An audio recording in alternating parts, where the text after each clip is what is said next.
नमस्कार, आप देख रहे हैं welcome to Haldwani news channel. Welcome to Haldwani news channel के माध्यम से मैं दिखा रहा हूँ हल्द्वानी शहर से उत्तराखंड की बड़ी खबर। मॉर्निंग वॉकर वेलफेयर क्लब के द्वारा शहीद चंद्रशेखर मिश्र पार्क में ध्वजारोहण किया गया। तो गणतंत्र दिवस के बारे में क्या जानते हैं आप? नमस्कार, मेरा नाम भुवनचंद जोशी, मैं उत्तराखंड राज्य आंदोलनकारी। आप सभी को गणतंत्र दिवस की हार्दिक शुभकामनाएं देता हूं।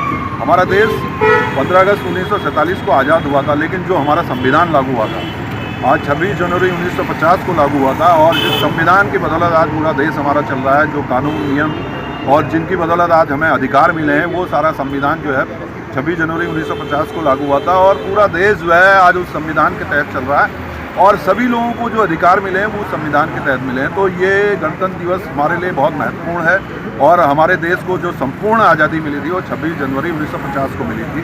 तो मैं आप सभी को हार्दिक शुभकामनाएं देता हूं, बधाई देता हूं और बहुत बधाइयाँ। धन्यवाद। सबसे पहले अपने गणतंत्र दिवस पर अपने देशवासियों को और अपने क्षेत्रवासियों को बधाई देता हूं कि आज गणतंत्र पे हमारा देश एकजुट होकर इस पर्व को मना रहा है। हमारा जो राष्ट्रीय पर्व है, एक तो हमारी देश की आज़ादी 15 अगस्त 1947 को हुई और हमारा देश आज़ाद हुआ। लेकिन देश तो आज़ाद हो गया था, लेकिन हमारा संविधान नहीं बना था, क्योंकि उससे पहले जो कानून की व्यवस्था थी, संविधान की व्यवस्था थी, वो अंग्रेज़ों की थी और अंग्रेज़ों के कानून चलते थे, उन्हीं की व्यवस्थाएं थी। लेकिन जब भारत आज़ाद हो गया तो हमारा जो देश है, उस देश के अनुकूल हमको कानून बनाना था। तो इसलिए 26 जनवरी 1950 को हमारे देश में गणतंत्र दिवस इसलिए इसको कहा जाता है। उस दिन हमारी देश की परिस्थितियों के अनुरूप हमारा संविधान लागू हुआ और उस संविधान के अनुरूप हमारी कार्यपालिका, हमारी व्यवस्थापिका, हमारी न्यायपालिका, हमारे 3 जो व्यवस्थाएं हैं, पहली व्यवस्थापिका होती है, फिर कार्यपालिका होती है, फिर न्यायपालिका होती है।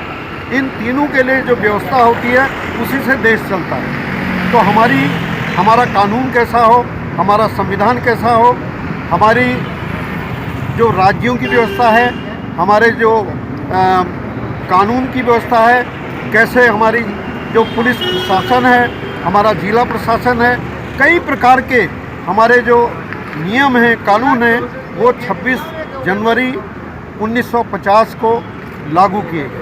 उसके बाद आज ये चल रहा है 26 जनवरी 2023। इन बीच के वर्षों में हमारी देश की परिस्थितियों के अनुरूप कई बार संविधान में अमेंडमेंट हुए, परिवर्तन हुआ है। अभी कुछ ही दिन पूर्व धारा 370 को समाप्त करने के लिए भी यहाँ पर संविधान में परिवर्तन किया गया।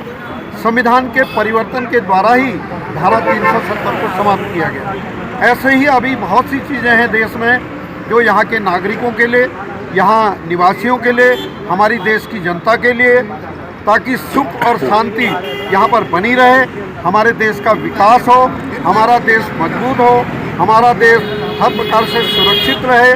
इसके लिए भी भविष्य में कई प्रकार के परिवर्तन करने की आवश्यकताएं हैं। इसलिए उनको करने के लिए हमारी सरकार कटिबद्ध है। मैं धन्यवाद देता हूं अपने देश के प्रधानमंत्री आदरणीय नरेंद्र मोदी जी को कि वो देश के अनुकूल बहुत अच्छा कार्य कर रहे हैं। उनकी प्रगति, जब से वो प्रधानमंत्री बने हैं तब से हमारा देश काफ़ी तरक्की कर रहा है और हमारे पूरे विश्व में हमारे देश का नाम, हमारे प्रधानमंत्री का नाम काफ़ी शक्तिशाली के रूप में और काफ़ी उनको मजबूती के रूप में उनका जो नाम है, उनके बारे में ये माना जा रहा है पूरे विश्व में कि जो नरेंद्र मोदी जी हैं वो एक शक्तिशाली एडमिनिस्ट्रेटर भी हैं और शक्तिशाली नेतृत्व करने वाले हैं, लीडर हैं। इसलिए हम चाहते हैं कि आगे भी इसी प्रकार से हमारा देश का विकास हो और देश आगे बढ़े। इतनी बात करते हुए, और हमारा जो उत्तराखंड है, इसमें भी हमारे जो मुख्यमंत्री जी हैं, आदरणीय मुख्यमंत्री जी पुष्कर सिंह धामी जी, वो भी अच्छा कार्य कर रहे हैं। मैं उत्तराखंड का निवासी होने के नाते अपने जो मुख्यमंत्री जी हैं, उनकी सरकार है, अच्छा कार्य कर रही है। उनको भी बधाई देता हूँ।